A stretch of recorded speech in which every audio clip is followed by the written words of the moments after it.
Okay, so I've started the recording, and we'll go ahead and start the slides. Okay, so welcome to your next round of training for those of you who have not been to training yet. I know, Jill, you've been here a bunch of times. This is linking training. Linking is merely attaching an item record to a bib record. So adding your items to the database onto a bibliographic record. And then we include a couple of other things. You've already met me, I'm Margaret. I'm cataloging special projects librarian.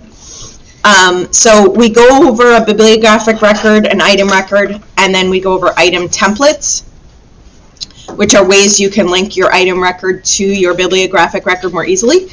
And then we go over the actual steps of linking an item record to a bibliographic record and changing item statuses. We go over record sets, bulk changes to record sets, and then bulk change templates, which are ways to save your bulk changes in a template so that you don't have to construct them over and over again.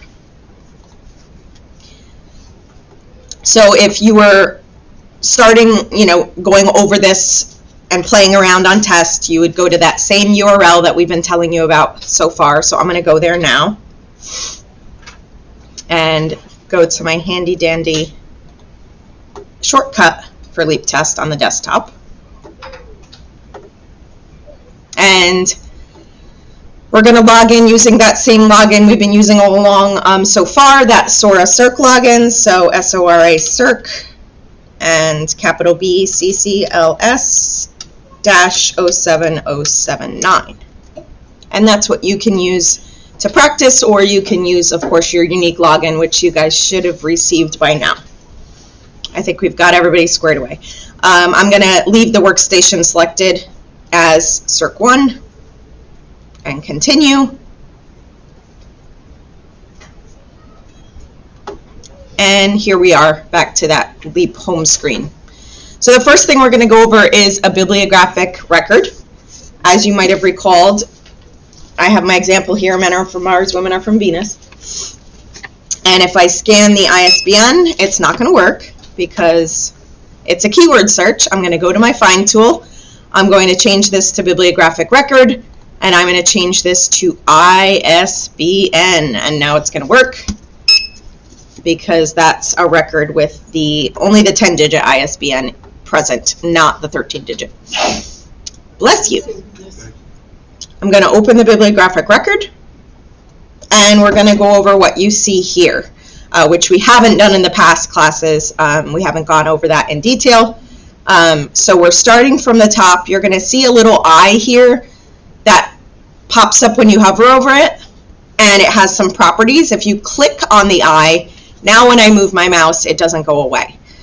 So these properties are going to include the bibliographic record ID, which is a unique number specific to that bib record and that bib record only that you can use to identify it. Other than, title, ISBN, and other properties, this number always stays the same and is unique to that record.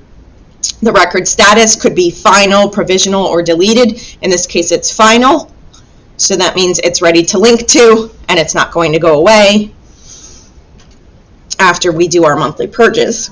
The creator and the creation date. In this case, what you're seeing is a leftover from our migration from workflows to Polaris. We did a big data dump on July 19th, 2011, so you're going to see that date as the creation date for a lot of records. That's when we migrated.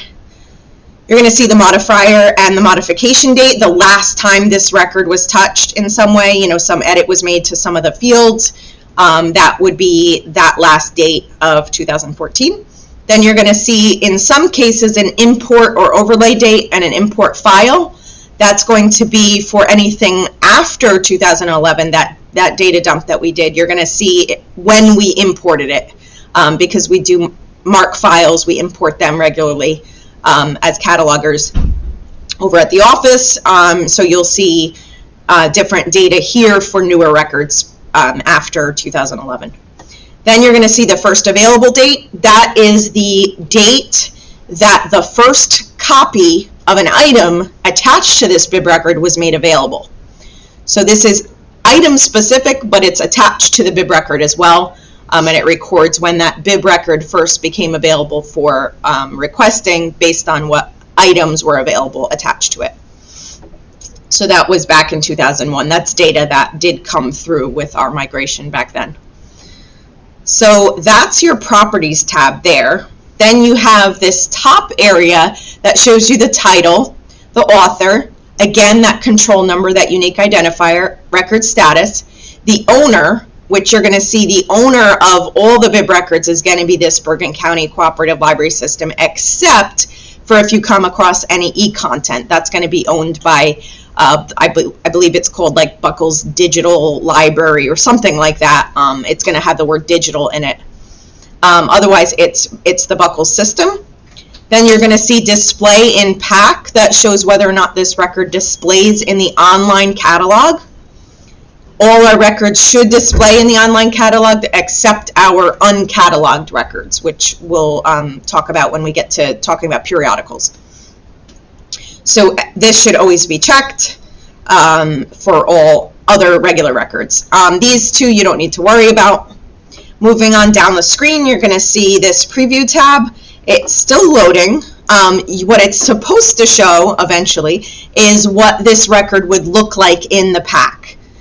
So it's going to give you a brief preview of that, and then you can go to full and availability. Of course, this is still loading, so this is not going to work for me. So I'm not sure why that's taking a little bit of time. Who knows? But we'll move on to the Items tab. Items is going to show you all the items that are attached to this bib record from the different libraries. So you can see here there's quite a few. A lot of libraries own this title.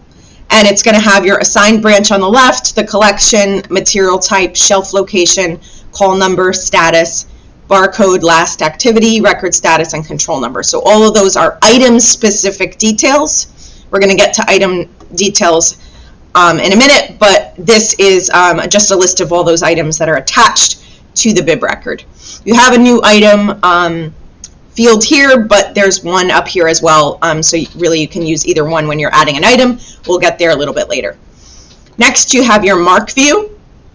This is where us catalogers live. So this view is going to show you all the tags, the fields in the bib record and their data. So you're going to see here the ISBN in the 020 field. You're going to see the title in the 245, the main entry, the author in the 100 field, and some other information below that. You see your 650s with those subject headings. This is not editable by anybody but the catalogers, but you can at least see that view here. If you're more comfortable with this view of a bib record, you can go there. Next is your headings view. So anything in that MARC record that we just looked at that was linked to an authority record is going to have a headings here. So it could be subject headings, but as you can see, it could also be an author. It could be series information in the case of those that have series. So this could be anything that's linked to an authority record, really. You'll see here it's got the control number of each authority record, the status, and then it even has the bib count, so how many bib records have that heading in it.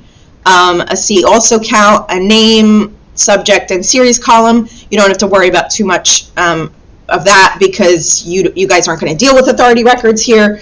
That's all for the catalogers to worry about, but you can see that those at least are linked to the bib record. Next, you have your statistics. So you're going to see there are 49 items attached to this bib record. Like we saw in the Properties tab, 2001 is the first date that one of them became available. You have your year-to-date circulation in total of all the items, previous year-to-date circulation, and lifetime circulation, again, of all the items attached to this bib record. And then you have some in-house use stats, which is something that you'll go over in circulation training. There's an in-house use checkout that you can do, or check-in that you can do, I believe.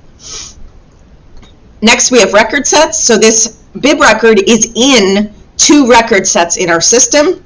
One is owned by TNEC, one is owned by Carlstat. It looks like Carlstat made a really huge record set of over 700,000 items, and this one's in it.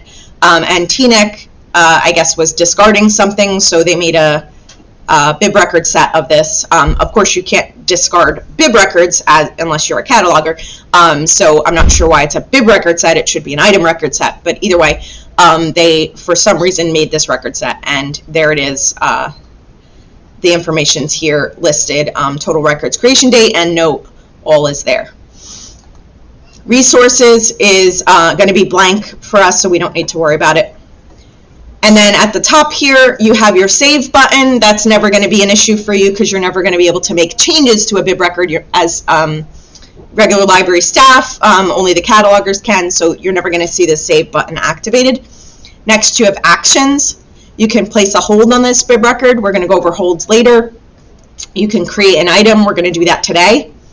You can copy this bib record. If you were a cataloger, you could do this. I feel like it should be grayed out, but I'm sure that it can't be used because only catalogers can do that. You can't delete a bib record unless you're a cataloger, so I'm not sure why that's not grayed out, but that's not going to be applicable to you guys. You can add this bib record to a new record set or add it to an existing record set. So you can add bib records to a record set if you want to refer to them later. There's links here. You can go to the holds queue for this bib record and see how many holds are attached to this bib record. And then you can go to the pack view, which doesn't seem to be working right now, but that is there. Then you have a refresh. Again, that's not going to be really relevant to you guys because you're not going to have made any changes to a bib record to be able to refresh them. And then you have your results. Anytime you navigate to a bib record from a search, the results button is going to bring you back to that search.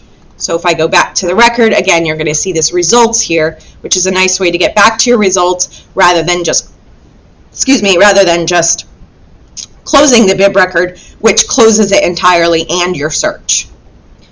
So next, let's look at an item record. I'm going to scan this item record for men are from Mars, women are from Venus. And we're brought to an item record view. The item record, similar structure, as you can see with the tabs, the buttons, and the properties, but a little bit different data you're going to see. If I click on this little eye, I'm going to fix that properties view in place. And you're going to see, again, there's an item record ID. That's a unique number that's specific to that item and that item only, and it's distinct from other items.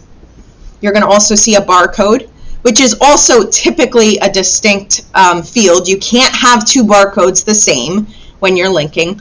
If you try to do it, it's going to ask you to save it as provisional instead of final. It's not going to let you save it as final. But you can have an item record saved with a barcode that's blank. You can have it saved with a barcode that has text in it.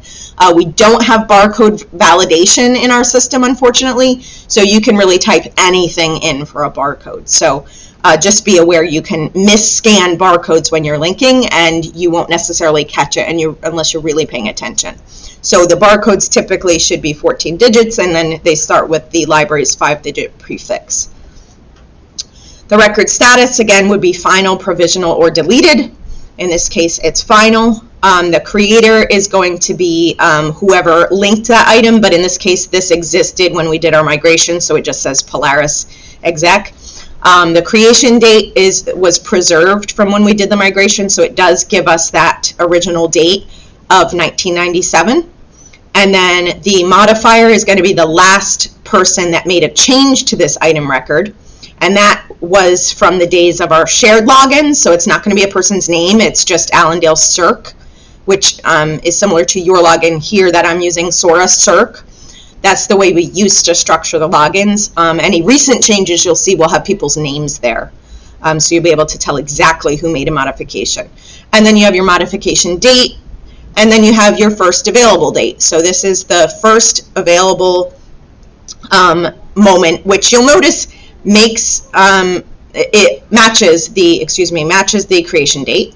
It won't always match the creation date though. If you link your items as in process or being acquired, I think is the terminology. It's similar to on order. If you link them as on order or in process, your creation date is going to be different than your first available date, because your first available date is going to be the date that you check that item in from that on order status and make it available for circulation. So those can be two different dates. Next, you have your title, your author, barcode, call number, collection, shelf location, owning branch, You'll have ILL and non-circulating here. ILL we don't do, so you'll only use non-circulating for maybe reference books or certain local history items. You have your record status. Your bib control number is actually the bib record ID of the record this is attached to, and it is a link. So if I click this, I'm going to get to the bib record that that item's linked to.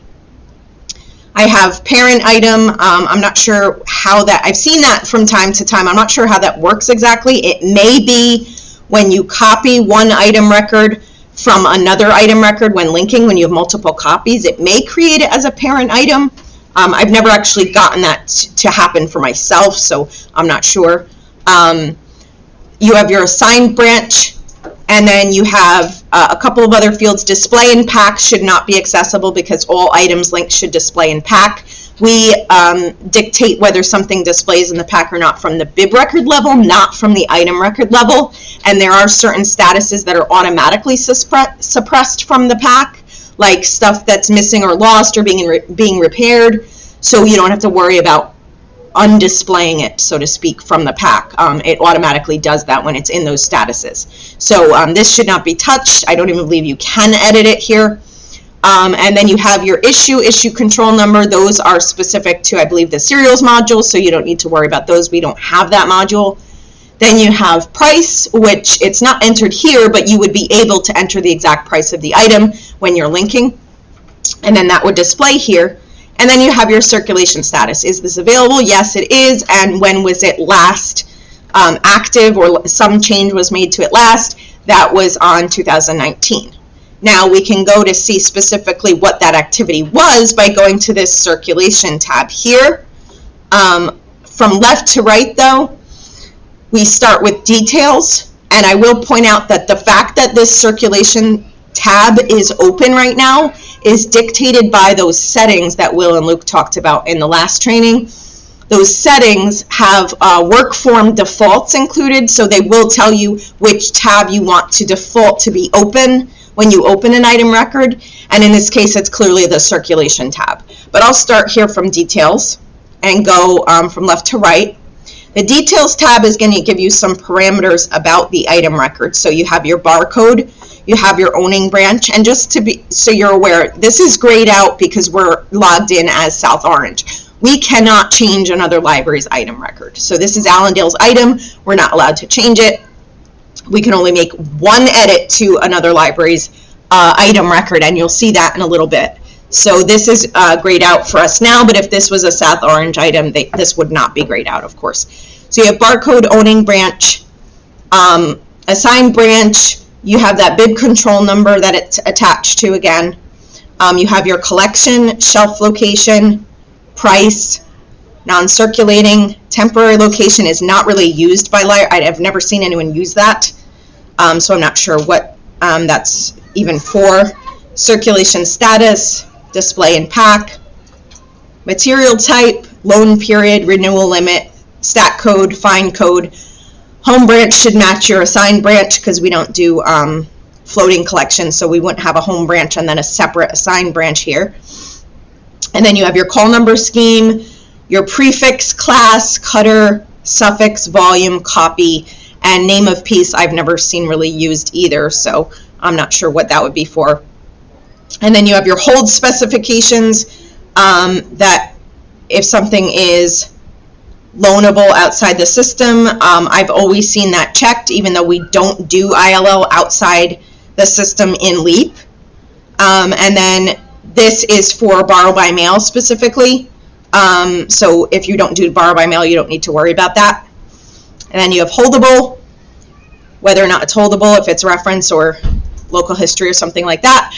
And then you can have hold limitations for certain periods of the item's lifetime, where you can only pick up at a certain library, or patrons from that library or branches can only place holds on it.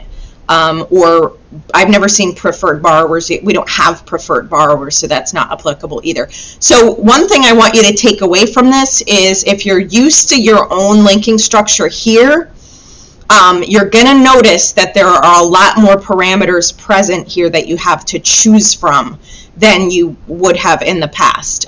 From what I understand, there were built-in item types that you just could select. Okay, this is this type of item, so I'll select this item type, and the rest kind of is filled in for you. In this case, you can really select so many different aspects of the item's linking structure.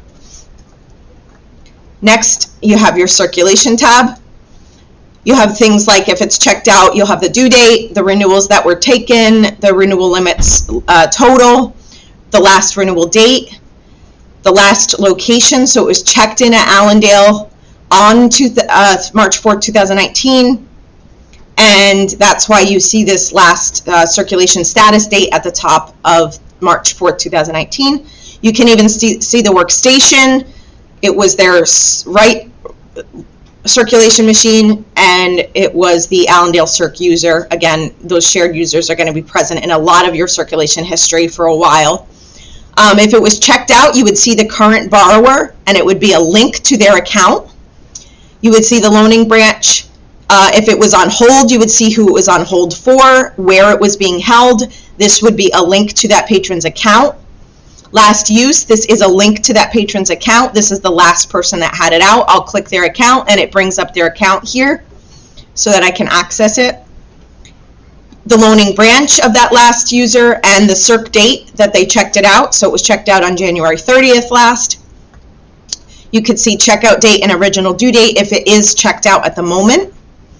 And then you'll see if it was renewed, you'll see the original due date will not match the renewal date, and you'll have a new due date here versus the original due date. So you'll be able to track all that from step to step.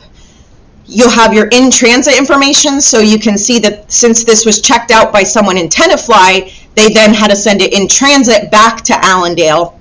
So it was sent on February 21st, and it got there and was received on March 4th at Allendale.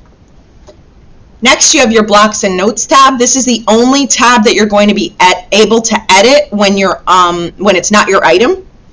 So you have your library assigned block. You can pick different statuses here. If something is damaged, missing pieces, check content, see note, that kind of thing.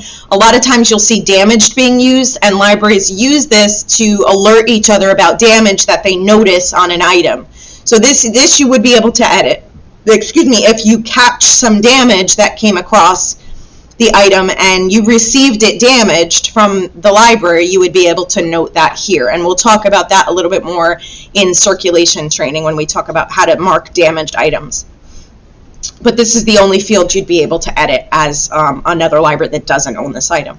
You also have a public note field, a non-public note field, physical condition field, and special item check-in. I don't really see many of these used except non-public note from time to time, because our public note field doesn't actually work as a public note. It does not display in the patron access catalog, in the online catalog, so it's not really useful as it's intended. But the non-public note I have seen libraries use to mark certain things like an item being a gift from another, from a patron, certain things that are specific to that item and that don't need to be publicly displayed or pop up when an item's checked out or checked in. It's just, for posterity. So it gets tucked away in a non-public note here. Next, you have history. You can see that this item's history is blank. That's not because it never circulated.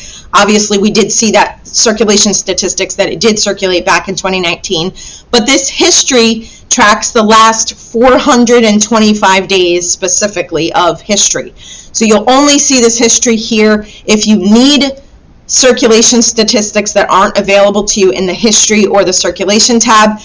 We can try to dig them up for you, but it's rather unusual that anyone would need something past 425 days about an item. But if you can see here, another item, if we go to this bib record from the link here, and we go to the items tab and we scroll down to click on another item record, here's an example of one where I go to the history and you can see a bunch of history here. So you can go all the way back to 2022 and you can see that it was checked out. They got reminder notices. It auto-renewed. it was sent in transit, it was made available from in transit, it was on the hold shelf at one point, it was en route for a patron's hold, so you can see all that history in the history tab. So back to our original item, the statistics tab is next. You'll see year-to-date circ, previous year-to-date circ. Now this is item specific. For the bib record, it was bib record specific, so it included all items attached to the bib record. In this case, it's telling you just about this one item from Allendale. So it did not circulate this year or last year, but in its lifetime it circulated 64 times. Here's your in-house use stats, and then there's an inventory date. You have an inventory feature as well, which will show you in the circulation training, and you can inventory your items, and then that would have an inventory date there. You also have a record sets tab, so this item is in 2 record sets. One of them is Allendale's Allendale FIC, non-FIC, interesting, record set. And then we have Ridgefield, for some reason, has this item in their record set for Ridgefield Juvenile. I don't think this is a juvenile item, but that's just my opinion. Notices tab is next. You have, if this was overdue, you would have when the reminder notice was sent to the patron 3 days before it was due, when the first overdue notice was sent, when the second was sent. We don't send third overdue, so you'll never see data here for the third overdue. Then when the bill is sent, and if there's a hold notice sent to the patron, you'll see if this is on hold for somebody, when a hold notification was sent that it was on hold for them.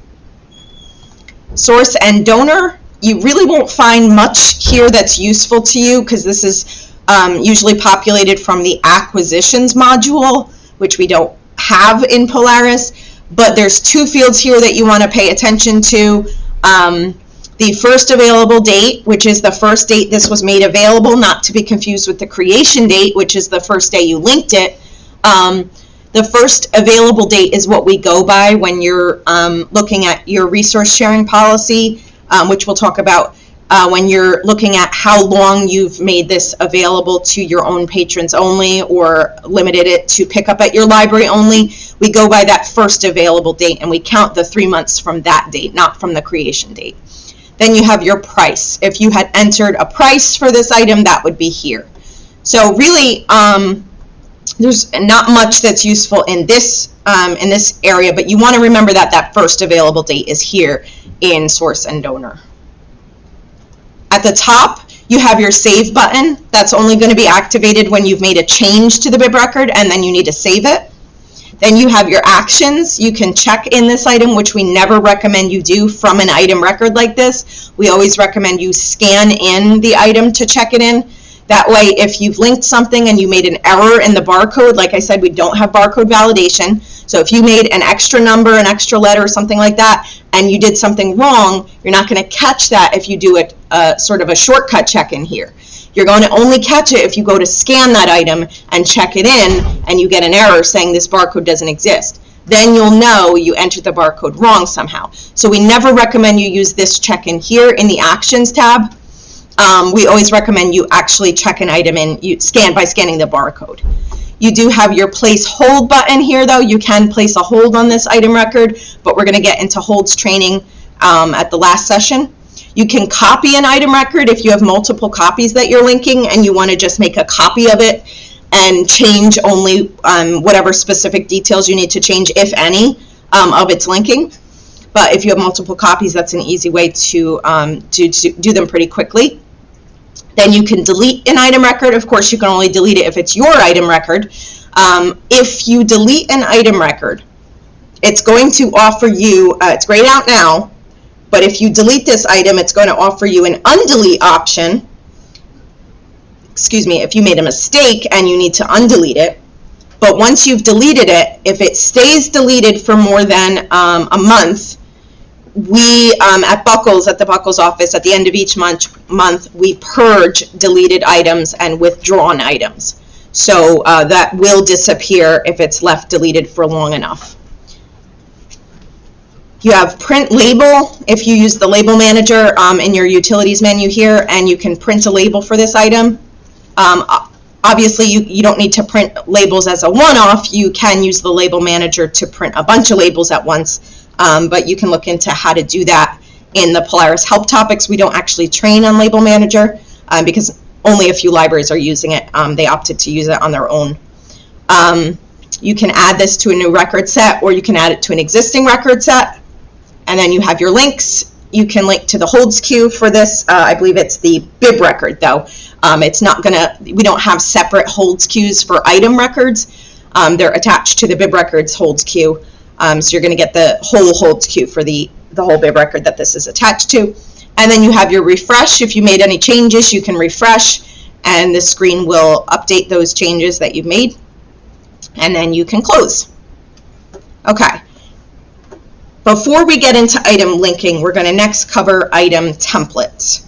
Item templates are ways that you can set up the parameters of linking an item in advance so that all you have to do is pull in the template and change things like the barcode, the call number, maybe the price, and you don't have to set up all those other parameters every single time you link an item. Because as you can see, there's a lot of parameters. There's shelf location, material type, collection, loan period, renewal limit.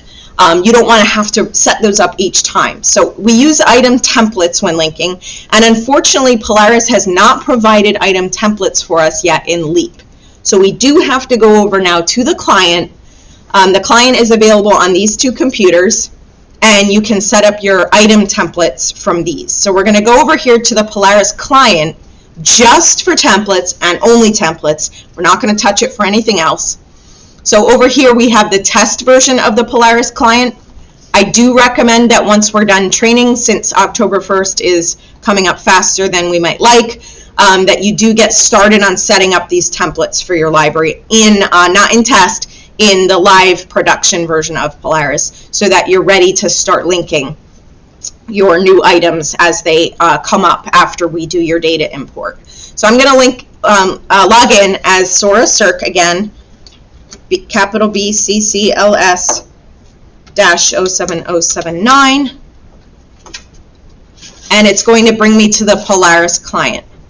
The Polaris client has menus at the top for everything, but it also has these colored orbs. The only one you need to really worry about when you're searching for item templates is the blue orb, the cataloging orb. So if I click that, you can see here there's a bib record search, an item record search, an authority record search, cataloging record sets, community records and promotions. Those are separate. We don't deal with those. But here to search your item records, you're gonna your item templates. You're gonna first open your item records search, and then you're going to change item records to item templates in that drop down. And I'm going to type a star just to see all our templates, and surprise, surprise, we don't have any because South Orange hasn't created any templates yet. So we're going to go ahead and create our first item template for South Orange. So I'm going to close this search, and I'm going to go over here to this new, and you only need to do this one time. Once you create one, if you're careful enough, you can just make a copy of that one and change it, and then make a copy and then change it, and keep going that way. You don't always have to go back to the new button. But if you prefer starting from scratch, by all means go to the new button, click new. It's going to bring up this menu here, and you're going to scroll down from authority record down to item template and click OK. It's going to bring up the item template screen, and the first thing we're prompted to do is name the template. Well, I want to, let's say I want to link a copy of Men Are From Mars, Women Are From Venus, and I've never owned this before, so I'm going to link it as new. So I'm going to call this, I'm going to always start with South Orange so that I can easily find all my templates at once by just typing SORA, and I'm going to call it Adult Nonfiction New. So that's to distinguish it from others that aren't adult, others that aren't nonfiction, and others that aren't new. So I have all these specific aspects of this template. The template owner is going to either be South Orange Library or South Orange Branch. Now the difference here is going to be once you create your second branch, Do you want that branch to be able to access this template or not? If you do, then you put it at the library level so both branches can access it. If you don't, then you pick this branch specifically so only you guys here can access it. I'm going to leave it at the library level so either location can access this template. Next, we have things like bib control number. Well, you're not going to always link all your adult nonfiction new items to the same bib control number, so we're going to leave this blank. That doesn't make sense to add unless you had a template for, say, a specific uncatalogued record that you were always going to link certain items to. Then you might use bib control number, not here. Parent item, I'm going to leave blank. Price, I'm going to leave blank. Each item that I link is going to have a different price, so I'm not going to put that in a template and make it all the same. Non-circulating, in this case, I'm going to leave blank because this is not reference, this is not local history. Display and pack, like I told you, always remains displayed. We never uncheck that for items. Next, you have owner and assigned branch. That's always going to stay the same here, unless, of course, you're linking at your other location and for some reason you want the owner to be, the assigned branch, because the owner can still be the main branch, but the assigned branch is really where the system is looking at where that item is. That's where you would maybe have South Orange branch instead of South Orange Public Library. Next, we'll look at collection. Collection is your broadest, not broadest, I guess narrowest category is what I want to say. You have the least amount of options here. They're pretty streamlined so that you have, basically you have 3 audience levels to choose from, or no audience level. And then you have fiction, media, nonfiction, and periodical, other than those other one-offs like local history, other, professional development, and reference. Those aren't split by adult, juvenile, and young adult, and they're not split by any other aspect of the item. So in this case, looking through, I know this is adult, it's not local history, it's not professional development or reference. I know this is adult, and I know it's nonfiction, so I'm going to pick adult nonfiction for this collection. Next, you have shelf location. There's about as many shelf locations as there are collections. Shelf location is an optional field. You do not have to choose a shelf location. In this case, though, this is new, so I do want to choose new as the shelf location. Temporary location you can ignore. Circulation status you can leave as in process. I will make one note about circulation status, though. When we go to, actually I'll get back to that. I'll come back to circulation status, and I'll circle back around to that and talk about the policy, because we have a few policies now that we have to talk about in relation to setting up your item records. Michael has been inundated with paperwork on those, so you already have repeats in your handout there. But material type is the first one below here that we're going to talk about. You have several material types to choose from. But let's go back to our policies and let's look at replacement cost policy, because if you don't enter a price for your item when you link it, the default replacement cost price is a policy. If you link something as an audiobook, it will be $45 for the patron if they lose it, if you do not enter your own price in the item record. So either you can go ahead and enter prices in for each item that you link, or just be aware that if you don't do that, the patron is beholden to these policies. These prices will automatically pop up if they lose an item. So we're about to link this item as a hardcover. As you can see, it's a hardcover. Here it tells me that that patron will be charged $35 unless I specify the price myself. So that is a policy. So I'm going to go back to the template here. Let's just minimize that. And I'm going to enter in the price myself, because I don't want them charged $35 if this is in fact $25. So I'm going to enter in $25 here for the price. Sorry, I'm not going to enter $25 for the price. This is a template. My mistake. Not every item will be $25. That's I'm getting ahead of myself. When I link this, I will enter in $25 for the price. But here we're in template, so let's move to the next. Now, I have two options here. This item is a hardcover. What if my next adult nonfiction new book is a paperback? I can either set up the template as hardcover and then change it every time it's a paperback, or I can say this template is for adult nonfiction new hardcover and have a separate template for paperback. Really, I could go either way. I'm going to go ahead and be crazy and be ultra specific, and I'm going to leave hardcover here.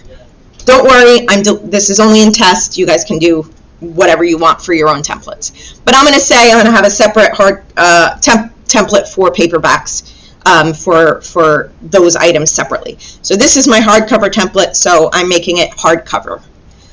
Next we have loan period. Turning the page here. Now, for loan period, again, we have a policy. We have a lot of policies, so just get used to that. So we have a resource sharing policy, which dictates that these types of items should get these loan periods up to 12 months, and those renewals. And then after 12 months, they should get these loan periods and these amount of renewals. So I'm looking at a hardcover book. So that qualifies as a book.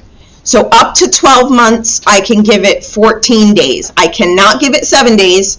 I cannot give it 3 days, 10 days. I have to at least give it 14 days. Now, I can give it 28 days, but I have to at least give it 14 days. I'm going to go ahead and link this. I'm just going to keep this resource sharing policy open because we have we're going to have to refer back to it for renewals. So my loan period here, since it's new, it's going to be 14 days. My renewal limit, since it's new, is going to be 1. Or I can do more if I want. But I'm just going to follow the resource sharing policy and do 1. And I'm going to go over to back up to fine code. You have several fine codes that you can choose from, but we have another policy. We have our overdue fines policy, which states that each library may set daily fines at whatever rate it chooses. Maximum fine rates must be 5, 10, or 20. So, going back to that template, that means that when I choose this, I only can choose this max fine on the right. So you can see there's a slash between the daily fine and the max fine. I can only choose ones that are 5, 10, or 20. Thankfully, most of them are 5, 10, or 20. So the only one you guys cannot choose is this one here, $25 a day and $25 max. We can't choose that one. So I'm going to go ahead and choose 15 cents a day and $10 max. So it will cap at $10, but each day it'll count up to 15 cents a day. Next, I have one note about this last one you may have noticed here, local fine, the second to last one, local fine. If this item is, local fine, we have a local fines policy. If this item is something like maybe museum passes, hotspots, or equipment, where you calculate the fine after the person returns it manually, you say like, okay, you returned this 2 days late, get out your calculator, you owe $10. Then you would link it as local fines to indicate that this will get fines, but they're not going to be calculated by the system, they're going to be calculated by you after the fact. So that can be used for those types of items. In this case, we're using 15 cents a day, though, and $10 max. We already did our renewal limit, so let's move on to stat code. There are several stat codes, as you can see, in the system. These are for statistical purposes if you want to find out if your mysteries go out more than your romances. This is specifically for running reports on items, so it's not required.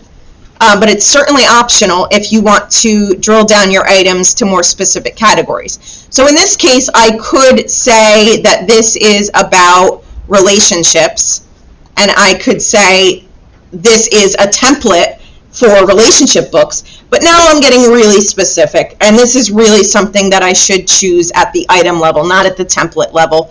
Otherwise, I'm going to have way too many templates. So I'm going to leave this one blank for now, but when I go to link it, I can choose to add that stat code individually to this item only if I choose to do that. Next, you have name of piece, which we're going to skip, and we can move over here to our call number. Again, this home branch should always match your assigned branch. We don't do floating collections, so those are always going to match. The call number field has prefix, class, cutter, suffix, volume, copy. In this prefix, you could put things like, I guess, J or YA or ref even. But in this class, that's where you want your FIC or your non-FIC call number to be. So in this case, it's nonfiction. Each nonfiction item is going to get a different Dewey number, so I'm not going to put anything in for this class because unless I'm creating a specific template for whatever this is, 30 something, 306, I don't know. Unless I'm creating like a relationships, communication and relationships template, I'm not going to put a specific call number in for that Dewey number. Same with cutter. The cutter would be the first three letters of the author's last name. That's not going to always be the same for all your nonfiction, so we're going to leave that blank. In the case, just in the case of fiction, what you can do though is you can put fic here for all your fiction templates because that is going to remain the same for every fiction book. Fic or fiction, whatever, however you classify your items. So for fiction, we can do that. We can have a fixed field like that, not for nonfiction. I'm sorry, what is the prefix again? That is. Prefix could be like J, YA, ref. Okay. It just goes in front of either the Dewey number or the FIC designation. Then you have your suffix, which could be things like what edition it is, what year it is, if it's a nonfiction book. You could maybe have something, what I've seen in certain issues of things is like supplement one or winter, summer, spring, you'll have different things that are clarifying the edition of a book. You can put that in the suffix field. Again, that's not really going to be used in a template because it's not going to be consistent for each item. Same with volume. That's not going to be for a template, but when you get to the specific linking specifically for the item itself, you can specify the volume. We do have specific volume field requirements that I'll mention when we go over linking periodicals, because you do have to use the volume field when you link periodicals in a certain way. So we'll go over that then. Then you have copy information, which you don't need to fill in, of course, for a template, but when you're getting to linking specific copies, it will fill in. If you make a copy of an item record, it'll automatically make the second copy, copy 2, and then if you make another copy, it'll be 3, etc. Over here on the right, you have your request box. So this is where we need to go back to that resource sharing policy. So you can make materials exempt from sharing. So that's what that request box does. It dictates whether or not they're shared with other libraries. You can do that for reference, uncatalogued, and for items under 3 months old. And specifically, like I mentioned before, that's from the first available date. Excuse me.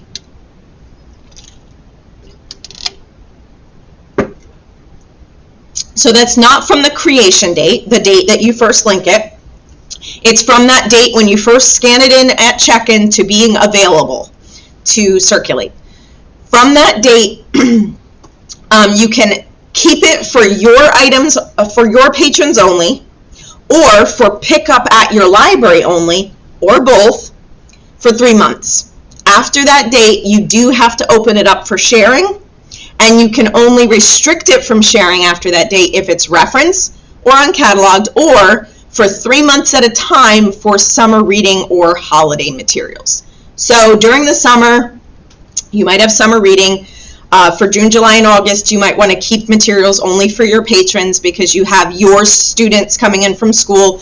You want them to be able to access your items and not have them going out for requests. Or for certain holidays, for Christmas, you might, I don't know that you do 3 months at a time, but you might do for November and December, you might keep Christmas books just for your own patrons so they can access them readily and they're not going out for requests to other libraries. So you can do that for 3 months at a time, regardless of its first available date, but only for 3 months at a time, and then you have to open them up to sharing. Another thing to note here is exempt materials can be requestable provided they meet the requirements in the table above. So if it doesn't meet the requirements in this table, then it should not go out for requests. And it should be limited to reference or uncatalogued or something like that. If you really don't want to follow these loan periods, then you should make it uncatalogued or reference, because it's the goal is for uniformity and to have a patron go up to a desk and not have to see like, oh, well, my item from Closter is due back then, and my item from South Orange is due back at this other date, and Allendale's is due back at this other date. So they can basically count on any book from any library. If it's not new, they're getting the same amount of time for that book. So that was the impetus behind this policy. So yeah, anything that doesn't follow them should not be sent in delivery, and it should be the only way it is allowed to be exempt from delivery is if it's in one of those statuses. So we can close the resource sharing policy and take a look at what that means for our template. So this is new. So for the first 3 months, I can restrict this since it's a new item, and I'm just making it available now. I can restrict this to pick up at South Orange only and patrons from this library and branches only. And I can even check this little box and say, for 90 days. For 3 months, I'm going to let this only go out to my patrons and be picked up at my library, and then after that point, it's going to automatically, with this checkbox in place, it's going to automatically take itself off of that limited status. Now, just be aware that that's for this one.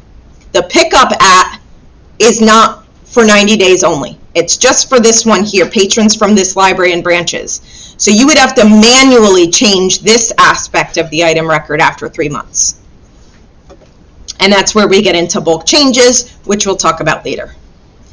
So if everything looks good with this template now, I can go ahead and click Save. Can I ask a question? Yeah. What if you don't put the loan period or fine code? I mean, can you leave that blank and it defaults to something, or can you not?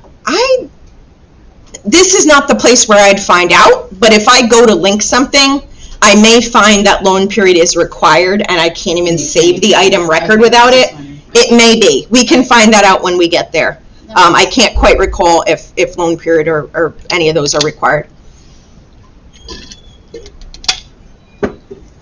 So I'm going to go ahead and click Save. Notice how once I click Save, this little piece of paper opens up and is now clickable, and I could click it and I could copy this work form and I could make a new one that's exactly the same, and I could just say, okay, now this one's not new, and I'll take off new, and I'll take off these limits, and now I have the same exact thing that goes out for 28 days and has 3 renewals. Now I have 2 templates to choose from. One is old nonfiction and one is new nonfiction. And they're both hardcover, because I did get that specific. So I can close this now, and let's just go over again how to find your templates. So I can go to this search again, item records search, change item records to item templates. And in this case, since I've named them both SORA, I don't have to do that star search. I could do the star search, it would bring up all my templates, but I could just do SORA, and it's going to bring up those 2 templates here. So you can certainly modify a template. So if let's just drag this wider so we can see. So if I make the decision to change my new to local pickup, to be more specific, because in this case it's pickup at South Orange, so that is local pickup. That does qualify as local pickup. So let's call this local pickup. I can make those changes, click save, and they're saved. If I want to delete a template, I can either right click on it and click delete, or I can open it and I can click this X here. Now there's no undelete option, as you can see, so once you delete it, it's gone. But you can delete it if you'd like to delete it. So let's go ahead and link an item using those templates. I'm going to close out of Polaris Client because I don't need that anymore. I'm back to Leap, and I can go ahead and find a bib record to link to. Yeah, you guessed it. We're going to link Men Are From Mars, Women Are From Venus, and I'm going to do that bib record search by ISBN so that I link correctly to this exact bib record. I'm going to open the bib record, and then I'm going to go to Actions and Create Item. I get this new item record form. Now here's where we just saved ourselves a bunch of time. Instead of dropping down each one of these drop-down menus and selecting my values for each one, I am going to go to the top and I'm going to select my item template instead. What that's going to do is, since this is my new local pickup book, it's going to fill in all those values for me so that I don't have to fill them in myself. All I need to do is give it a barcode, which I have.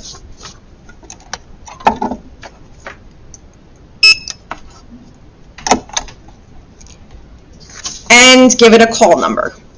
Now, what is supposed to happen, I found this in the last class, what is supposed to happen is this checkbox is supposed to mean that it's going to use the template values instead of whatever you see here. So you see here 646.7/8, right? What it's supposed to do is use the template values instead, which are blank, if you recall. We left them blank because we shouldn't specifically be assigning a Dewey number to a template, only to an individual item. But what seems to be happening now is when I create the item, it's actually using the values that are here regardless, which is odd.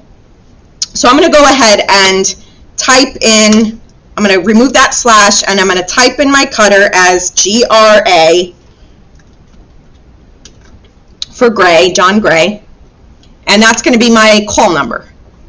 Normally, we have to create the call number in the second step because it uses the template values instead of what's here. But for some reason, it seems to be working that you can enter it in this first screen. So we'll see. We'll find out. So everything else is in place and has been filled in. So we can go ahead and create item. You click that, takes a second or so, and it creates an item record based on your parameters. So let's go over to the Details tab and check on our call number. Scroll down, and there it is, 646.78 GRA. Again, what we used to have to do in this case was edit the call number from here. So always check your call number after you've entered it, because a lot of times you would find that this would be blanked out because your template was blanked out. So that's what it would follow. Don't know why it's not working that way. You would double check if there's anything else you needed to change, like, for example, the price, $25. Again, if you don't enter that, it's going to default for a hardcover to $35 if a patron loses it. So I've entered my price, and I can go ahead and save this if everything else looks correct. Notice how the circulation status is still in process though. So again, this creation date is going to be today. If I check it in tomorrow, the first available date is going to be tomorrow, not today. Those are going to be two different dates.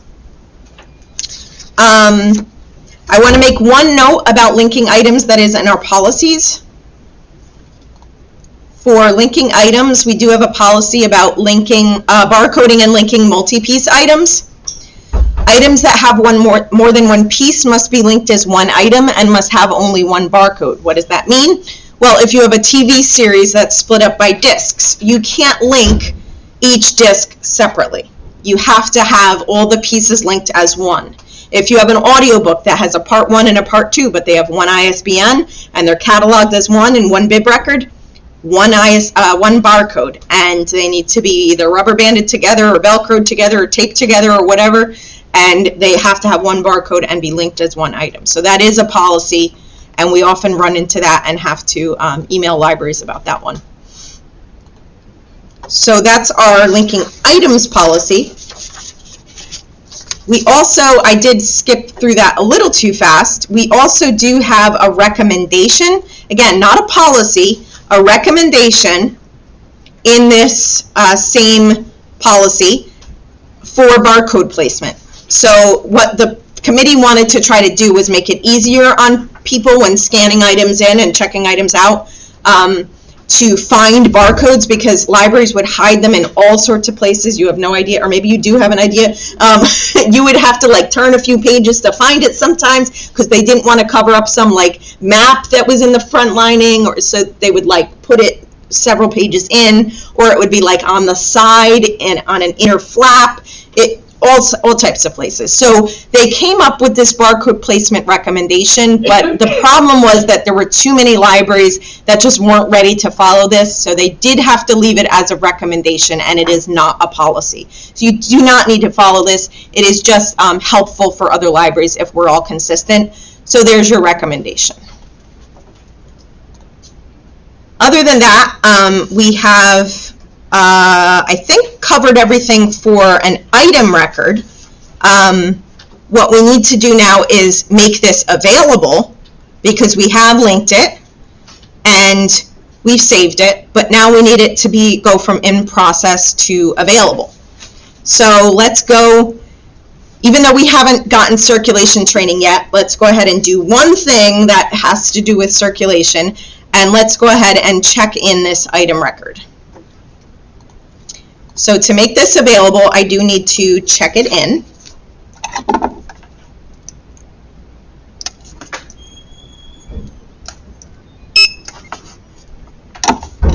And you'll notice here that the check-in screen says it went from in process to available. And if I click on the item, you can see status says available. And that just happened at 11:11. So make a wish. Yeah. Now, what I just did is actually tied to another policy. There's always a policy. So if we go to the linking items policy again, we do have a policy on street dates. Libraries are prohibited from circulating items before street dates. Linking templates should have the status default to in process or being acquired. So that is actually that choice that I made for the template. That status is actually policy. You should create items either as in process or being acquired, because they need to not be available, not even just not be checked out to a patron, but not even show available in the system before their street date. So they must not be checked in or made available prior to their release date. And every once in a while, you'll see Dave sends out an email reminding libraries, stop making your items available before the street date. But, you know, there's always those rebels that do it anyway. So now this has been made available, and we are in compliance because this release date was, I don't even know when. Can I just ask a quick question? If it's in processing though, and it's a popular book with a street date, so it's in processing, patrons can still see it to put holds on it, right? Exactly. So yep. Okay. Yeah, that doesn't prevent. Now, I'm glad you asked that, because there is one kind of tricky thing. If your library is the only library linked to that bib record, and you have it limited to your patrons only, another library's patron will not be able to place a hold on that bib record. It will say the only items available are restricted, or you're ineligible, or something like that, and it won't let them. So there was, a long time ago, there was a recommendation for libraries to not restrict their items in their templates, and only make that restriction go in place when you actually link the item, when you're actually making it available, like then restrict it, so that everyone could place their holds. But you would have to just remember to do that at the time of linking. So it's a little tricky. It was recommended a long time ago to do that, but I think all it takes is another library linking their item and not restricting it, and then every patron will be able to place a hold on it. So I think at this point in time, we trust that there's at least one or two libraries out there that don't restrict, that it'll allow those holds to be placed, I think. But that was a good question. Okay, so we've linked an item. What about linking periodicals? Linking periodicals are a little bit different than linking your average item, because there's two different ways you can link a periodical in our system, in Buckles.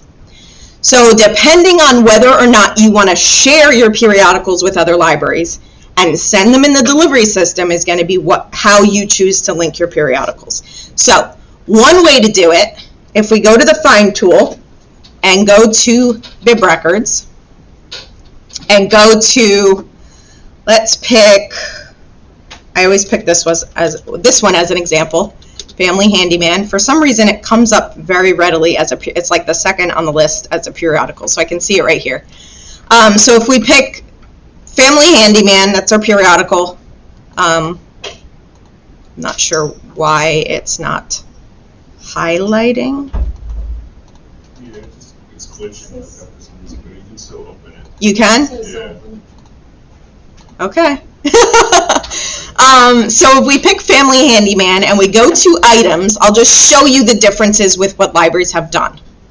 So the two options are link up what's called a placeholder record to the actual record. So this is the actual record for Family Handyman, the actual magazine record. You can go to the MARC record and you can see Family Handyman, 9 numbers a year, etc., began with 1951. This is describing the actual periodical.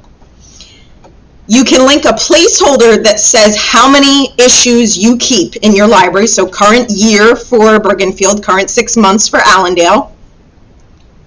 And then you can link each individual item to an uncatalogued record for your library. So let's go ahead and check.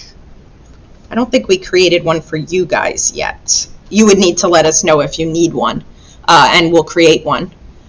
But let me just double check. I'm 99% sure we didn't create one. Wow, SORA gets a lot of hits. But if I sort by title, no. SORA's seashells. That's the SORA in the cloud. That's the closest we get. Okay, so you guys don't have any, but let's look at Allendale, for example. So Allendale has a few uncatalogued records, and here are their current periodicals records. So we want, let's just make this easier on ourselves, we want current periodicals 2023. All right, so what Allendale can do, and has done it seems, is they've linked their actual issues to their uncatalogued records so they don't have to share them. So this one here is A through G. Here's my glitch again. So I should see in the items, I should see Family Handyman in here if they've kept it. Okay, so here it is, Family Handyman, December 2022 to February 2023. So they've got Family Handyman in their uncatalogued record, and they are only using the placeholder in the actual record. Let's go back to the actual record. What other libraries have done, such as Pagoda, is link the actual issues to the record, and they're actually requestable. You can request these, get them sent to another library, and we can share these. So really it's going to be your choice how you approach it, but you all have a linking periodicals sheet with you that you can look over just to refresh your memory on how to do it. There is one requirement that Bogota is actually not meeting, I can tell you that right now, and that is to use the volume field. So they have actually linked these incorrectly. Let's see if there's a library that's done it correctly. Okay, so Closter Library has done it correctly. They put the title in the call number field, and then they use the volume field for the issue information. The reason that we actually require that is because when patrons go to place a request, what this does is if every library enters this in consistently, the patron will be prompted to choose a copy of 2022 winter or 2023 April/May. If they're all entered correctly, they'll actually be presented with the volumes, and they can pick a volume and get any copy of that volume. If there's one slight variation in the call number, if somebody did April space May instead of April/May, they're going to be presented with two separate volume options, one with a slash and one with a space. So the reason we've given the volume ID requirements, the volume field requirements here, is to keep that consistency so the patron doesn't see a cluttered list of all these different formats that people have entered their call numbers in for them to choose from. So their requirements here are for a volume, you do V dot and then the number. For the year, you just do the year, if it's volume and year, etc., etc. Months are entered with three letters. Editions are entered with the abbreviation like so. Months, a span of months are entered with a slash and no spaces. Month and year the year goes first. Month, date, and year, the year goes first, then the month. As you can see, there's a structure for all of these entries. So if you're going to share, then you want to actually link them this way, put that volume information in as indicated in the volume field requirement page, and you're good to go. But again, you don't have to do that. You can just link your placeholder and then link them as uncatalogued. All you have to do is let me know you need 2, 3, whatever, however many you want uncatalogued records, what you want them to go by. So for Allendale, let's just revisit that quickly. For Allendale, current periodicals 2023, they chose to have A through G, H through P, and Q through Z. You really don't need to do that. You could just have current periodicals 2023 and put all your magazines in one record. There's no restrictions. I think the reason we used to split them up by letter in the past was because with workflows we had restrictions on how many items could be attached to a bib record, and we don't have that anymore, but we just, sometimes you keep doing something just because that's the way you've always done it. So I think really that's the only reason we're doing it this way, is because of those old restrictions. So you can ask us for current periodicals record if you don't want to share them, because as you recall from the resource sharing policy, if it's uncatalogued, you can have any loan period you want, any renewal limit, you can restrict it to your patrons, you cannot share it, you can do whatever you want if it's uncatalogued. Okay, so let's go into changing an item status. We have a few ways we can change an item status once it is linked. So let's go ahead and scan our item.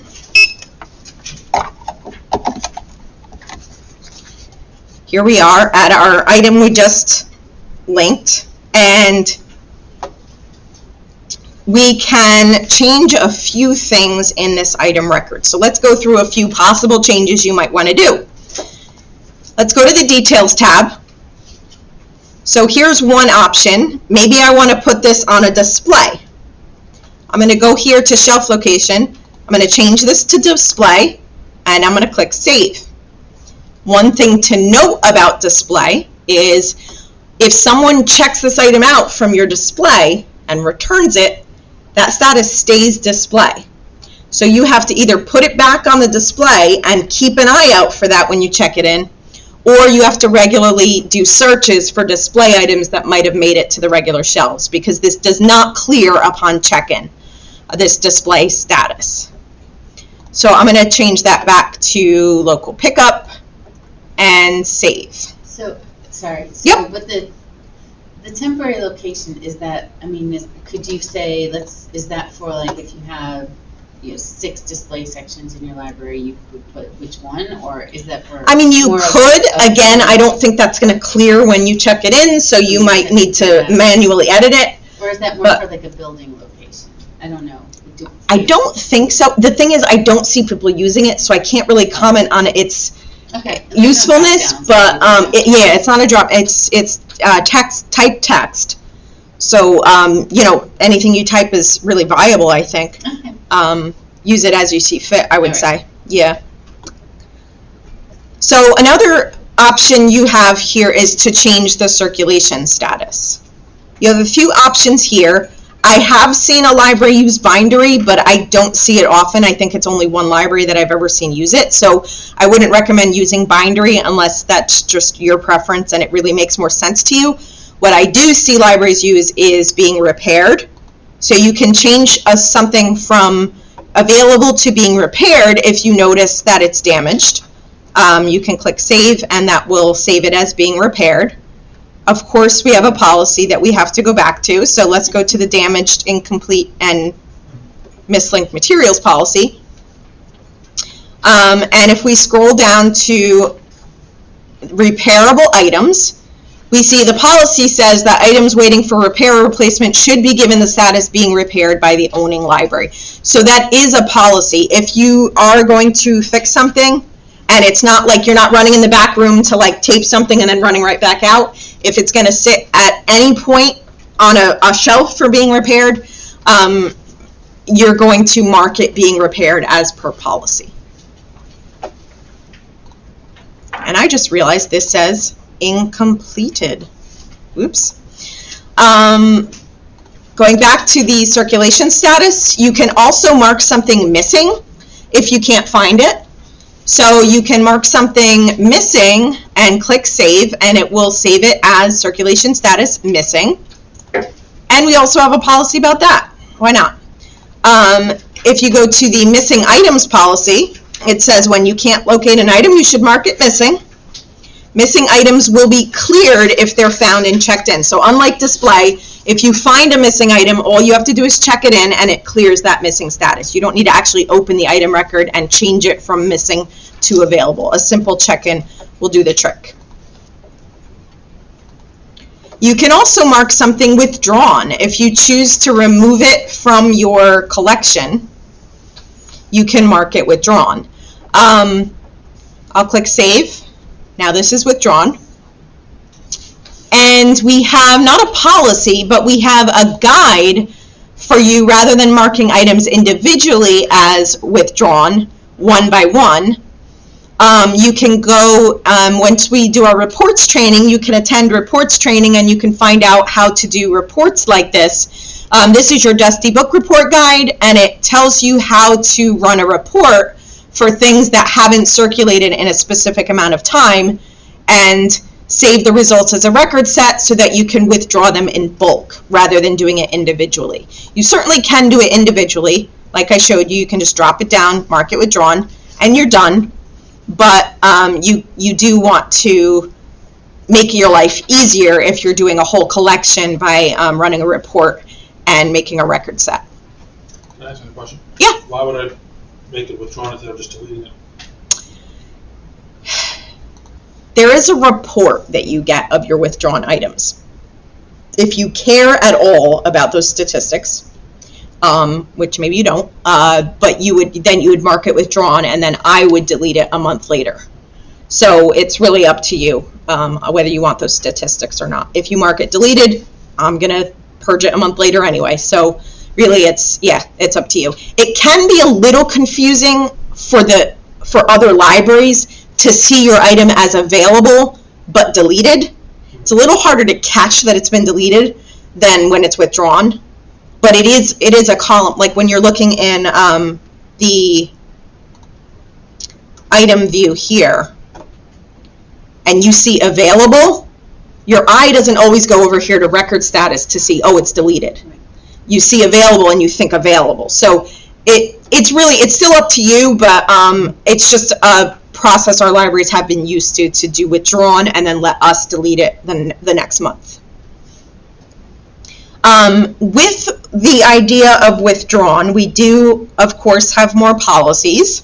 So with withdrawing items, the policy for lost items, which I don't have printed for you, my bad. The policy for lost items, I'm just going to read it off. I didn't print it for you guys, but just be aware there is a policy. It's called lost items, and there's a policy about unpaid lost items. Lost items must be removed from the patron's card 12 months after their due date and withdrawn or replaced. So this is where withdrawn comes into play. We're going to go over it a little bit more in circulation training, but that is one policy about withdrawn that you would need to know if there are unpaid lost items on your patron's cards. We do try to clean up the database. We still make sure the charge is applied to their card and they're not getting away with it, but we want that item to go away and to be deleted so that we can withdraw the bib records. If that was the only item attached to its bib record, then we can clean up the bib records that way too. Same with missing. So we just had the missing policy open. Let's open that back up. The missing policy states that after 6 months of being missing, an item must be withdrawn from the collection or replaced. Same concept to try to clean up the database. You would give it 6 months, check every month if you have that as your process, or just check initially when it goes missing, and then after 6 months check again, do 2 checks, but then at that point they should be withdrawn or replaced so that the item can go away, or if it's replaced it can be active again. So that's the policies related to withdrawn items. I'll make this available again. Why not? And then I can do one more thing with this item record that I find kind of fun. If I find that this item record is attached to the wrong bib record, I don't need to delete it and relink it. A lot of libraries think they need to do that and they forget that there's another way. All I have to do is transfer this item record to the correct bib record. And the way I do that is down here in this bib control number area, I can go to find and I can type in or scan in the ISBN of the correct item that I want to link it to. So let's say this one is actually Men Are From Mars, Women Are From Venus Book of Days, and I accidentally linked it to the regular copy of Men Are From Mars, Women Are From Venus.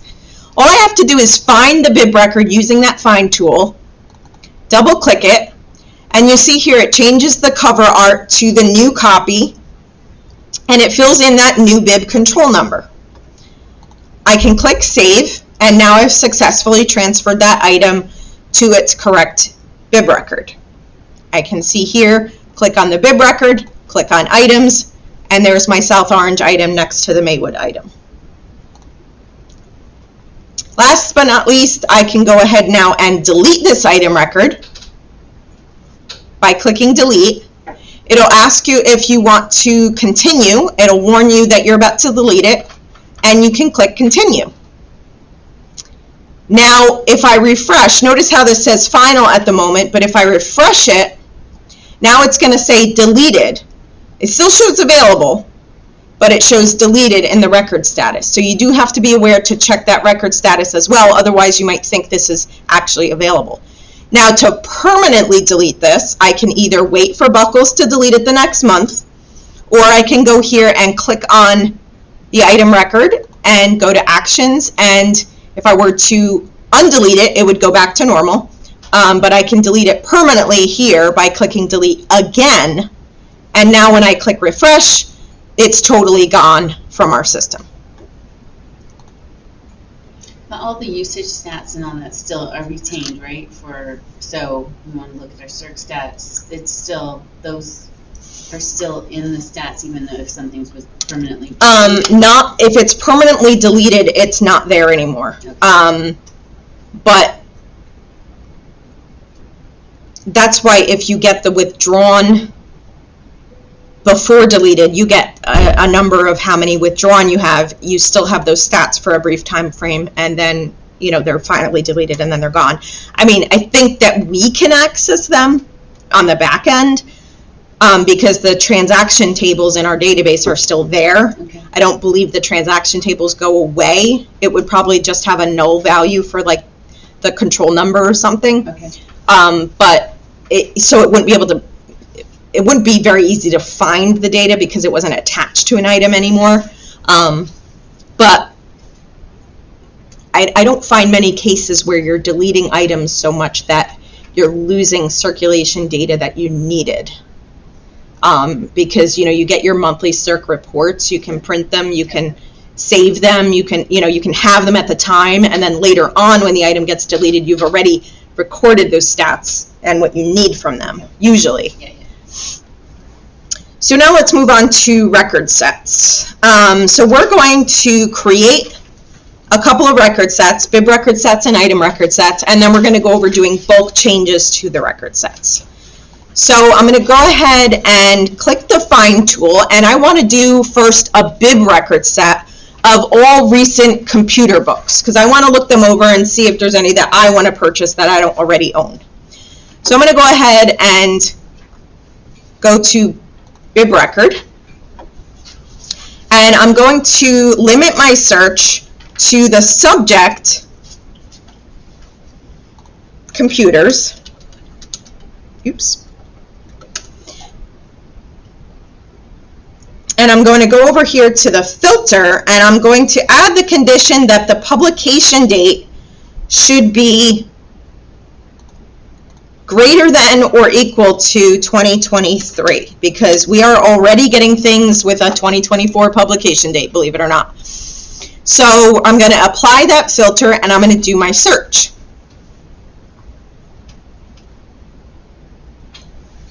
So I have 19 results. I don't want to look at them all right now, so I'm just going to throw them into a record set. Click that little shopping bag. You'll remember this from the last training. Send results to a new record set. SORA, new computer books. Oops. To review. Apply. Click search again. And the record set has been created. Do I wish to open it now? Yes. So here is my bibliographic record set. At the top you have properties, just like everything else does. You have your record set ID, which is your unique identifier to that record set that no other record set has. It's specific just to that record set. You have your status, which could be either final or deleted, because you do get a chance to recover deleted record sets in this case. You have your name, the creator, creation date, modifier, and modification date. So as soon as I make changes to this, it's going to have modification information. So for example, I'm going to remove this extra data that the system always adds. I'm going to click Save, and now you'll see I have a modifier and a modification date of just now.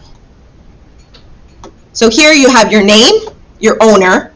So again, the owner is going to dictate whether just your branch can access this record set or your library and any of its branches. So I'll change that to library level so any of our branches can access it. You have a note. You can say, for Lindita. And then you have your record status. Again, that's going to be final or deleted. You have your record count, your record set ID. I'm going to click Save. Then we can go up here to Actions and see what we can do with this record set. You can't bulk change a bib record set. So just be aware you can only bulk change an item record set. Bulk changes to bib record sets can only be done by catalogers, because that actually changes the bib records themselves, and that's not something that anyone can do but the catalogers. However, you can create an item record set from this bib record set, and you can see which items your library owns in this record set. So I could quickly click this, review them all, say, oh, here's a South Orange item, so I already own that bib record. I'm going to get rid of that one. The other way to do that would be to filter out, in your original search, filter out the ones owned by South Orange. So really you can do it either way. You could create an authority record set, but there's no use for that because you can't edit authority records anyway. You can export this record set, you can delete this record set, and these two are for the acquisitions module, so you can ignore those. If you make changes to the record set, you can refresh it and see those changes in place. And then, of course, if you navigated to this record set from a search, you can go back to your results from that search. Down here, you can scan or enter a barcode, and you can add the bib record that's associated with that barcode. So if I scan this barcode here, it's going to add the bib record, men are from Mars, women are from Venus, that's attached to that. Or you can use the find tool and you can find more bib records to add to this record set. The actions button over here is going to allow you to add specific records in this record set to a new record set, to an existing record set, or remove those records. So for example, if I accidentally scanned in this men are from Mars, women are from Venus, it has nothing to do with computers, I want to remove it, I'm going to remove that using that button, and now it's gone. And I can click Save. I can sort these titles by anything I'd like. So if I only want books, I can sort by format, and I can remove this, oops, I don't want to click on it, I want to check it, and I can remove this DVD record because I'm only interested in books. So I'll click Save. And then finally, I can, of course, delete this record set here by clicking Delete. Next, I can do an item record set. So here I want to search for item records. And in this case, I want to look for my missing items that were missing for more than 6 months so that I can withdraw them as per policy. So I'm going to go here and I'm pretending that I'm at Allendale Library because I can't use South Orange as an example because you guys don't have any missing items in our system yet, and certainly none that have been missing for 6 months. And I can go to my filter here and I can say I want the circulation status to be missing, and I want them to have been missing for more than 6 months. So how do I do that? That means that the circulation status date, the date that it changed, would be more than 6 months ago. So I'm going to pick a really old date, old, not new, 1923, there we go. And I'm going to pick 6 months ago. So 1, 2, 3, 4, 5, 6. March, and I'll give it a little extra time. I'll give it to the 1st. Click Apply and click Search. I get 11 results, so these would be items I would want to look for, and if I don't find them, I'd want to withdraw them. So I'll go to my record set options to create a record set of those items, and I'll call it Allendale Missing 6+ months. Apply and search again, and it's going to pop up, do you want to open this record set? Yes. Okay, so an item record set, similar to a bib record set, you're going to have those properties, the record set ID, which is that unique identifier, the status, final or deleted, the name, creator, creation date, modifier, modification date. I'm going to do the same thing. I'm going to modify the name, save, and you'll see here the modification information pops up. I'm going to go ahead and change the owner to South Orange Library instead, so that everyone in each of the branches can access it. And I will add a note. Okay. I can scan a barcode to add an item to the record set.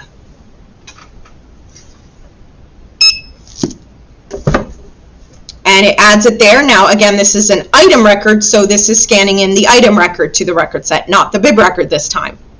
You can see the item status and all the details about that item just like everything else. I can go to actions at the top. I have to save it first. I can bulk change this record set, which we're going to do in a minute. And I can create a bib record set out of this record set if for whatever reason I need to have the bib records that are associated with these items instead. I can export this item record set. I can delete it. And I would never recommend you reset due dates from a record set. That's just something you would be doing individually and not from a record set. You can refresh if you've made any changes, and it'll reflect those new changes. And you can go back to results if you've navigated to this record set from a search. If for whatever reason I've gone through these items and I've found some of them and I've checked them in, now I can go through and remove the ones that are available by clicking Remove Selected Records and save, and now I'm ready to withdraw the remaining missing ones. Other actions I have are you can select 2 or 3 records, and you can do an ad hoc bulk change just to those 2 or 3 items rather than doing a bulk change to the whole record set if for whatever reason you needed to do that. You can add items from a file. You can add the selected items to a new record set or an existing record set. If you select one item, I believe you can do a check-in. Again, I would never recommend doing a check-in from a record set. I would always check in using the actual check-in screen and scanning the item for check-in. And finally, I will delete this record set.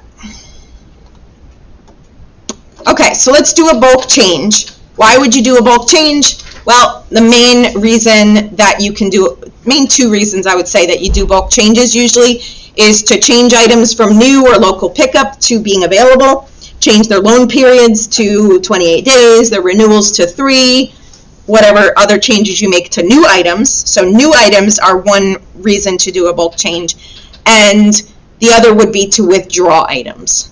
Those are the 2 main reasons for doing a bulk change. So we're going to go ahead and find a record set to do a bulk change to. We're going to look for SORA record sets. And we have one called SORA reference to withdraw. I'm going to open that one.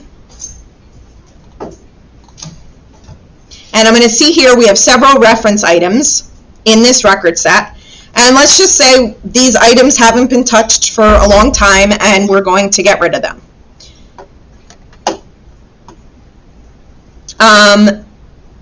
First thing to note is that before I can do a bulk change, I need to have permission to do a bulk change. Bulk change is not something every staffer necessarily is able to do. Your director is going to decide who gets which permissions. So for now, only the director is able to make bulk changes, and along with those permissions, create bulk change templates and override renewal limits for patrons whose renewal limits have expired. So those are the 3 permissions you get with having additional permissions to your username, and for now, only the director has them. But I've created a override for purposes of this training. So when I go to do bulk change, I get a pop-up to override. Now, if you already have permissions, you won't get this pop-up. You will just actually proceed to the bulk change screen. I have a pop-up though, so I'm going to type in my supervisory override that I've created just for this example, and I'm going to click override. This is what you're going to see when you get to the bulk change screen. So the first thing that you will notice is this bulk change report and error record set. The bulk change report will pop up on your downloads when you do a bulk change automatically, and you can look at it. I guess it's sometimes useful. I don't often find that I have use for it, but it can be sometimes useful, I guess, if you do result in any errors in the record set. Usually, though, you can just go back to the record set and see which ones, visually see which ones didn't change. So the report isn't always super helpful. Certain things maybe it will be helpful for, so just be aware it's there. The other thing is you can create an error record set so that any items that error out for your bulk change go into a different record set, and you can call it, you know, reference withdrawal errors or something. And then anything that didn't work will get shifted to that record set, and then you can take a look at that item, those items individually, and see why they didn't work. I'm not going to do that, however. I'm going to leave that one blank. If you had templates for bulk changes, which we are going to create and we will get to, they would show up here as well. You would have a templates area over here on the right, and you'd be able to select your bulk change template. But we haven't created one yet, so you're not seeing that. So the first tab you see here is location. You have your owning branch. Yes, libraries have bulk changed their own collections to be owned by another library and then wrote us helpless and desperate. All my items are owned by Allendale, and it's always Allendale because they accidentally click it and Allendale's first on the list. So be careful not to change that. You have your assigned branch. You have your collection, shelf location, home branch. If you were to need to change any of those, you would be able to do that here. In this case, though, we're trying to withdraw reference items, so all we need to change is the circulation status. So let's go to the circulation tab. And here we want to change the circulation status to withdrawn instead of available. We don't want to change anything else, but I will go over the rest of the changes just so that you're familiar with them. You can change a material type, loan period, holdability, fine code, stat code, and renewal limit. Notice how renewal limit you have to check the box, and then you can change the renewal limit. With holdability, it's actually quite interesting as well. You actually have to make a selection here. Notice how these are all grayed out. You have to make a selection here before you can access any of these. So you have to say, okay, this is reference, so I want this to be checked or unchecked. Let's say unchecked. And then, checked. And then I can click pick up at a different library, patrons from. All of these are now accessible to me because I've selected holdable as checked. But these are reference items. I'm not changing the holdability. All I'm doing is withdrawing them. Non-circulating, loanable outside system, do not float, and do not mail to patron are all there too. Now we get over to call number. All of these you have to check the box before you can access those changes. You can change the call number scheme.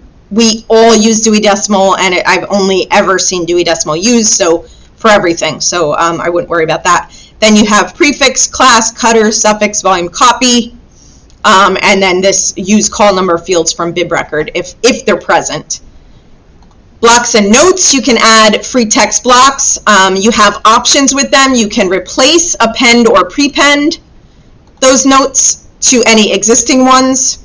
Public note, non-public note, physical condition, library assigned block, and then you have miscellaneous. You can actually take an entire bib record set, item record set, and transfer it in bulk to a new bib control number by finding that bib, or just copying it and pasting it, putting it in here, and you can move a whole set of items to a different bib record. That will fill in all this information below once you select the bib control number, and then some of these other items you can select by checking the box, name of piece, funding source, price.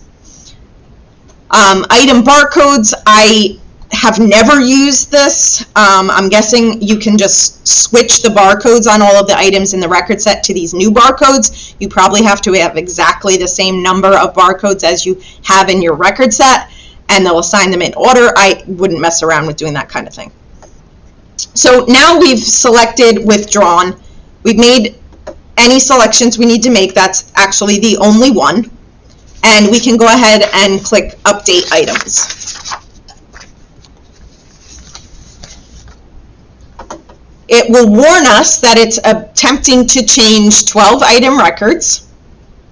That's fine. And we can click continue. And notice that bulk change report. So we'll click continue. And you can see here our bulk change report popped up in our downloads. I can look at it if I want, but I don't need to because look at this status column. All of them now are withdrawn. So it was clearly successful for all my items. So that's how you're going to do a bulk change. Now let's look at how to do a bulk change template so that you don't have to make those selections every time you do a bulk change. So let's close that out and let's find another record set for South Orange. And this time we're taking items out of local pickup. So let's open that record set. And let's go to bulk change. Notice how these are all shelf location local pickup. And if I go into one of these records and go to the details at the bottom here, you can see they're all for pickup at South Orange and for patrons from this library and branches only. So I want to do a bulk change, but I want to set up a bulk change template in this case. Notice this Save As Template button. That's what we're looking to get here. So we're going to set up our bulk change, but we're not going to actually update the items. We're going to actually save it as a template this time. So what do we want to do when we take things out of local pickup? Well, we want to change the circulation shelf location, to something other than local pickup. So if we're taking it out of local pickup, but we're leaving it as new, we want to change it to new. If we're taking it completely out of new, then we might say we want no shelf location. We want it to just be nothing, just regular. So in this case, let's pretend it's already been 3 months. We're taking it out of new completely, and from local pickup, we're putting it on the regular shelves. In that case, we're going to go over here to circulation. Now that we've set our shelf location to none, we're going to go over here to circulation, and we need to mess around with this holdability. So as you already know, we're going to have to click on checked, has to be holdable for us to be able to change these options. So we're going to go ahead and check off pickup at, and we're going to select none. This way, the library patron can pick up at any library they want, not just local pickup at South Orange. That other thing that we had to change, though, was that patrons from this library and branches. We need to uncheck that. We need to make sure that's unchecked.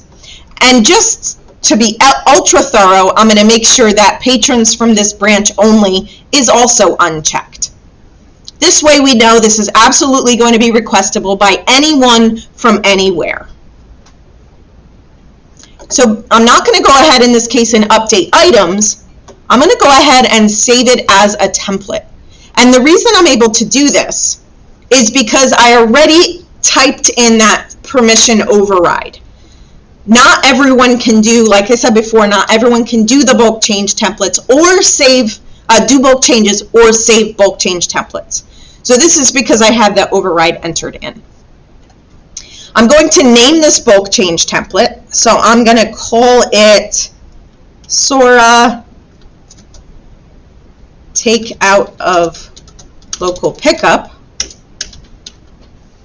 And it's owned by the branch. I can make it owned by the library so that any of my branches can access it. And I'll click Create. Notice how now I see that template field here and a drop down with my ability now to access the template for use. So if I close this, cancel this out, and start over again, see we still have all these local pickup items. If I go to bulk change, now I have the option to select the template. It refreshes. Notice how it fills in that shelf location as none. If I go to my circulation tab, it checks all these boxes and selects the correct option from the drop-down menus. And now I can just go to update items. It's going to change the 54 item records. It's got a summary of my changes below, and it's got that bulk change report. I'll click continue. The report pops up at the top, and now you can see here my shelf location is blank for all of these items, not local pickup anymore. And if I go into one random item record and check the details, I can see here at the bottom It's no longer pick up at South Orange, and it's no longer limited to patrons from this library and branches. So I've successfully done that bulk change and done it using a bulk change template. Now, if I want to change that template, for example, if I want to go here and instead of moving it to shelf location none, I want to actually move it to new. I want to let it stay in new for a couple more months, but just be accessible and requestable by other libraries. I'm going to go here and go down to templates, and I'm going to search for my SORA templates, find the template that I need. Now in this case, I need to type in my override again, because to access the templates, I also need an override. And you see your item bulk change template here. So you can see its properties, its template ID, its name, its owner, its creator, and modifier, and dates. You can see its name. Maybe I'm going to change this to SORA local pickup to new. Save. Change the shelf location, new. Save. Okay, so I got a new bulk change template here that I can use in the future for other bulk changes, and it'll now put my shelf location as new instead of none, and I can make that change to those local pickup items. I have actions here. I can copy or delete this template. So for example, if I want to copy it and say, okay, this one is new to old, and then I change this to none, and maybe change the loan period to 28 and the renewals to 3. Save. Now I have another template for moving SORA's new items out of their new status. And finally, I can delete it if I need to delete it. And again, that requires a permission.